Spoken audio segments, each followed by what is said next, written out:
Welcome to on the topic. तो आज हम लोग करेंगे प्रश्नावली 1.3 क्लास 10 मैथ का। ठीक है, तो आइए शुरू करते हैं। क्वेश्चन नंबर 1 से सिद्ध कीजिए कि रूट 5 एक अपरिमेय संख्या है। क्वेश्चन में जो कहेगा उसका हम अपोजिट मान के प्रूफ कर देंगे। ठीक है, तो क्वेश्चन में दिया हुआ है अपरिमेय संख्या सिद्ध करने के लिए, तो हम लोग मानेंगे माना रूट 5 एक परिमेय संख्या है। परिमेय संख्या होने का नियम आप लोग को पता होगा। ठीक है, परिमेय संख्या उसे कहते हैं जो पी बाई क्यू के रूप में लिखा जाए और जिसका Q does not equal to zero हो। तो आइए हम लोग लिख देंगे यहाँ पे माना रूट 5 एक परिमेय संख्या है। तो जब ये परिमेय संख्या होगा तो क्या होगा, root 5 is equal to P by Q. ठीक है, जहाँ जहाँ Q does not equal to zero. और यहाँ पे एक और कंडीशन आएगा। क्या कंडीशन आएगा, पी क्यू सहभाज्य संख्या है। सहभाज्य संख्या है। ठीक है, तो सहभाज्य संख्या का मतलब क्या होता है, सहभाज्य संख्या का मतलब होता है ऐसा संख्या जिसका एच सी एफ 1 आए, ऐसा संख्या जिसका एच सी एफ 1 आए। चलिए स्टार्ट करते हैं। अब क्या करेंगे, अब यहाँ से हम लोग दोनों तरफ वर्ग कर देंगे। वर्ग मतलब स्क्वायर, तो लिखेंगे दोनों तरफ वर्ग करने पर। ठीक है, तो दोनों तरफ स्क्वायर कर देते हैं।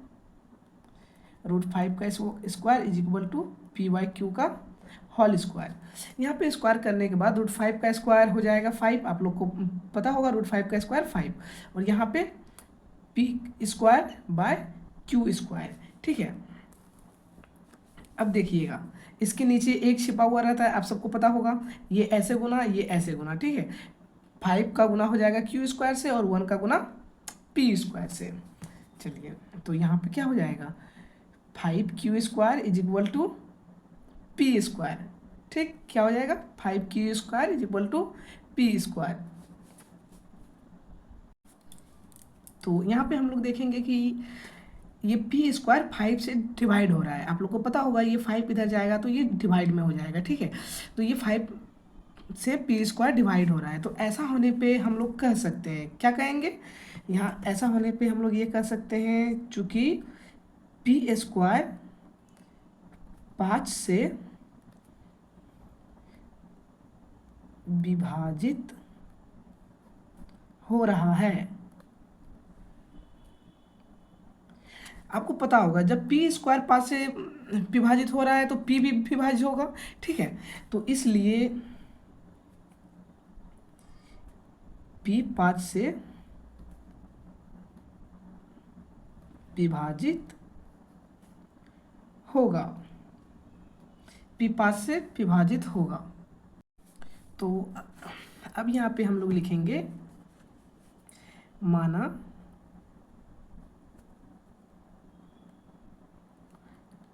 P is equal to 5R। 5 यहाँ पे इसलिए दिए हम लोग क्योंकि क्वेश्चन में पूछ रहा है रूट 5 हम लोग इसलिए दिए क्योंकि क्वेश्चन में पूछ रहा है रूट 5 इज इक्वल टू। ठीक है, जहाँ क्या लिखेंगे, जहाँ R कोई पूर्णांक है। ठीक है, जहाँ R कोई पूर्णांक है।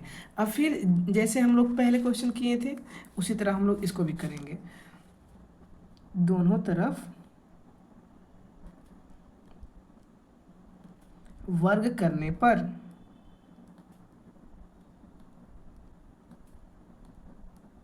ठीक है, अब दोनों तरफ अगर हम लोग वर्ग कर देंगे तो क्या हो जाएगा, ये हो जाएगा। ठीक, ये हो जाएगा। अब देखिए अभी तुरंत हम लोग ये हो जाएगा, अभी तुरंत हम लोग पी स्क्वायर का वैल्यू निकाले हैं। पी स्क्वायर का वैल्यू क्या होता है 5 क्यू स्क्वायर, तो पी स्क्वायर की जगह पे हम लोग 5 क्यू स्क्वायर लिख देंगे यहाँ पे। तो पी की जगह पे क्या लिख देंगे 5 क्यू स्क्वायर, ये पूरा का ऐसे। अब यहाँ पे हम लोग लिख देंगे 5 Q square is equal to 25 R square. 5 का स्क्वायर 25 और R स्क्वायर R स्क्वायर। ठीक है, अब यहाँ पे आप लोग देख सकते हैं ये 5 से 25 5 टाइम में। ठीक, अब यहाँ पे हम लोग लिख सकते हैं, क्या लिखेंगे, Q square is equal to 5r²। अब आप लोग यहाँ पे देख सकते हैं कि ये 5 इधर आ जाएगा तो क्यू स्क्वायर से डिवाइड हो जाएगा, ये क्यू स्क्वायर 5 से डिवाइड हो जाएगा अगर ये 5 इधर आया तो, ठीक है, बराबर की अगर इधर आया तो हम लोग लिख सकते हैं जैसे हम लोग यहाँ लिखे थे, देखिए इस तरह ये सेम आ गया।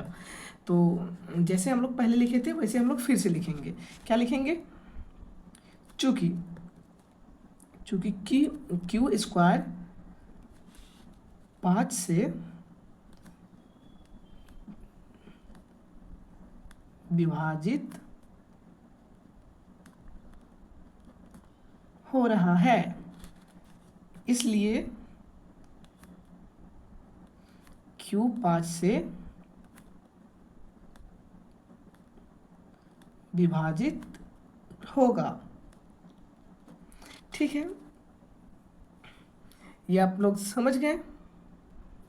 यहाँ पे आप लोग देखिएगा कि Q में 5 और P में भी 5 आ रहा है, P और Q में दोनों में 5 कॉमन आ रहा है, तो दोनों में 5 कॉमन आ जाएगा तो इसका मतलब इसका HCF 5 हो जाएगा।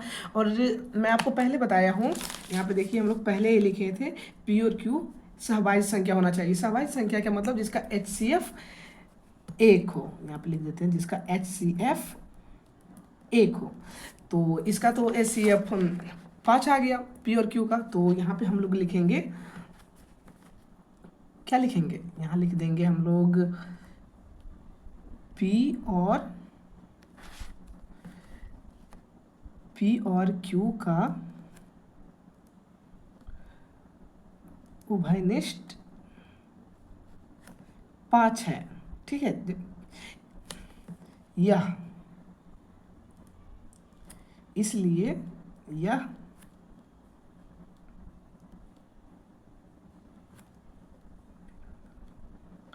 यह विरोधाभास हमारी गलत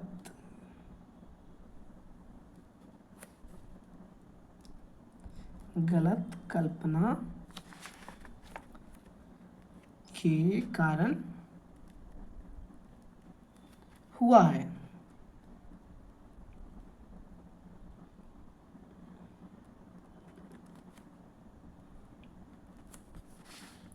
ठीक है, यह विरोधाभास हमारी गलत कल्पना के कारण हुआ है। अतः क्या हो जाएगा यहाँ पे, अतः √5 एक अपरिमेय संख्या है।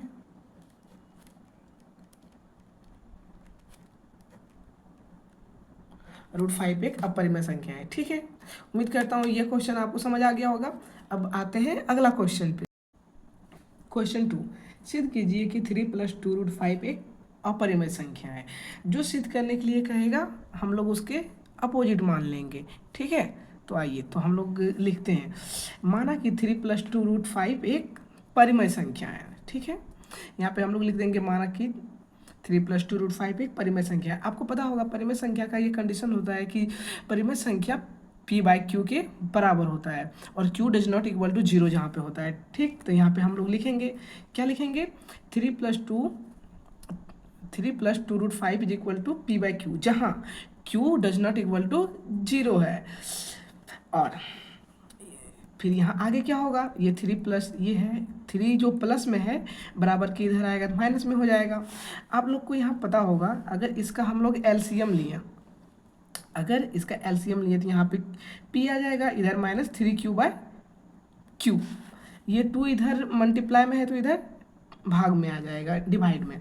देखिए अब ये हो गया √5 और इधर हो गया, क्या हो गया इधर P/Q। अगर आप लोग ध्यान से देखिएगा तो ये हो गया P/Q और हम लोग जानते हैं कि √5 एक अपरिमेय संख्या है और ये परिमेय संख्या हो गया। आप लोग को पता होगा कि P/Q परिमेय संख्या का कंडीशन होता है। तो यहाँ पे आ गया ये अपरिमेय संख्या और ये परिमेय संख्या। तो अपरिमेय संख्या और परिमेय संख्या कभी बराबर नहीं हो सकता है। तो यहाँ पे लिखेंगे, क्या लिखेंगे, √5 एक अपरिमेय संख्या है तथा P-3Q/Q एक परिमेय संख्या है, इसलिए अपरिमेय संख्या डज नॉट इक्वल टू परिमेय संख्या, डज नॉट इक्वल टू परिमेय संख्या।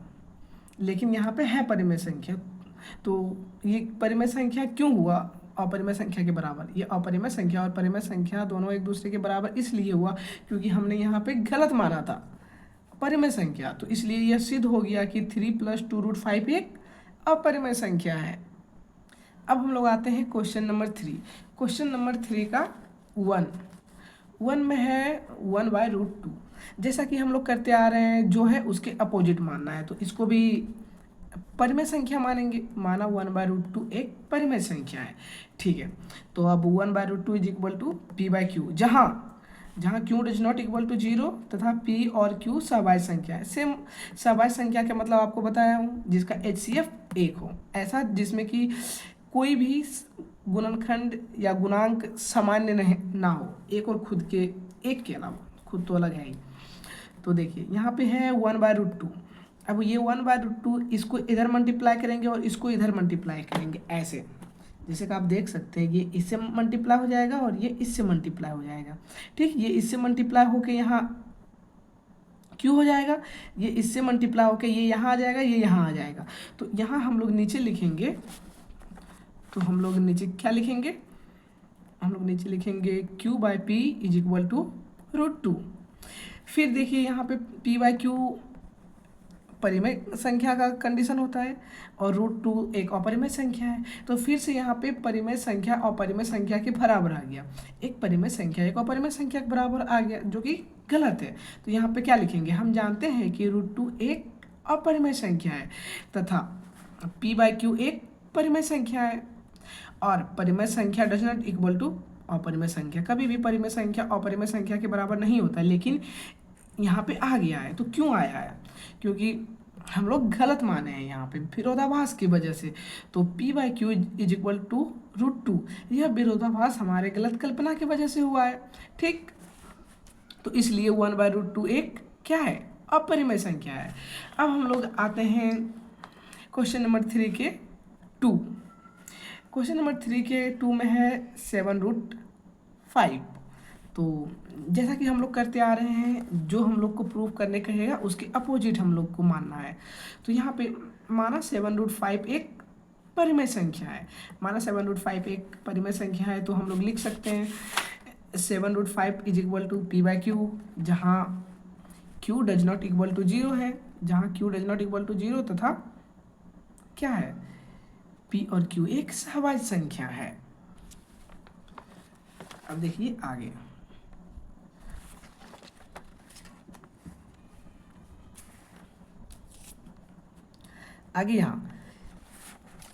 यहाँ पे ये 7 ये इससे मल्टीप्लाई हो जाएगा, ये 7 इससे मल्टीप्लाई हो जाएगा, ठीक है। तो यहाँ आएगा क्या आएगा, √5। तो यहाँ ऊपर में आ जाएगा √5 = p/7q। तो फिर से यहाँ पे हम लोग को पता है √5 एक अपरिमेय संख्या है और ये p/q, आप लोग को बता रहा हूँ कि p/q एक परिमेय संख्या का कंडीशन होता है, ठीक है। याद रखिएगा, अगर p/q के रूप में कोई भी संख्या है तो वो एक परिमेय संख्या ही होगा। तो ये परिमेय संख्या, ये अपरिमेय संख्या, फिर से यहाँ पे दोनों बराबर आ गया है, जो कि परिमेय संख्या कभी भी अपरिमेय संख्या के बराबर नहीं होता है। तो हम जानते हैं कि √5 एक अपरिमेय संख्या है तथा p/7q एक परिमेय संख्या है, और ये भी जानते हैं कि अपरिमेय संख्या डज नॉट इक्वल टू परिमेय संख्या। तो √5 = p/7q, यह विरोधाभास हमारे गलत कल्पना के कारण हुआ है, ये लिख देंगे। अतः इससे यह सिद्ध होता है कि 7√5 एक अपरिमेय संख्या है। इस एक्सरसाइज के सारे क्वेश्चन बहुत ही इंपॉर्टेंट है और मैं उम्मीद करता हूँ इसको आप घर में फिर से प्रैक्टिस जरूर करिएगा। अब 3 के क्वेश्चन नंबर 3 में है 6 + √3। ये क्वेश्चन मैं आपको पहले भी बता चुका हूँ। क्वेश्चन नंबर 2 क्वेश्चन नंबर 3 का 3 अप्रॉक्स सेम क्वेश्चन ही है। तो आइए इसको हम लोग शुरू करते हैं। तो इसमें भी वहीं से स्टार्ट करेंगे। माना 6 + √2 एक परिमेय संख्या है, ठीक है। और जो भी परिमेय संख्या होता है उसको हम p/q के रूप में लिख सकते हैं, जहाँ q does not equal to 0 और p और q एक सवाई संख्या होता है जिसका कि HCF 1 होना चाहिए, ठीक है। चलिए आइए यहाँ देखते हैं। 6 यहाँ पे प्लस में है, बराबर के इधर आएगा तो माइनस में हो जाएगा, ठीक।